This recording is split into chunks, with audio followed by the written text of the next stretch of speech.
ইলুমিনাটিরা মূলত শয়তানের উপাসক। তারা শয়তানকে পূজা করে।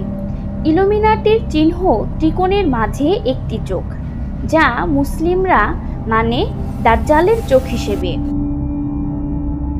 কেউ জানে না ইলুমিনাটি কারা। তাদের সাথে আছে পৃথিবীর অনেক ধনী ও স্বনামধন্য ব্যক্তিরা। তাদের কাজ হলো অধর্মের চর্চা করা। ইলুমিনাটির সকল সংগঠন তৈরি হয়েছে শয়তানের উপাসনাকে কেন্দ্র করে। ভাবতে অবাক লাগলে এটাই আসলে কঠিন সত্য।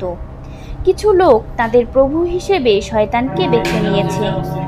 তারা মনে করে যখন পৃথিবীতে অনেক বিশৃঙ্খলা সৃষ্টি হবে, তখন দাজ্জাল পৃথিবীতে আগমন করবে এবং সারা পৃথিবী শাসন করবে। নতুন পৃথিবী করা তাদের মূল মন্ত্র হলেও পৃথিবীতে বিশৃঙ্খলা সৃষ্টি করা তাদের মূল লক্ষ্য।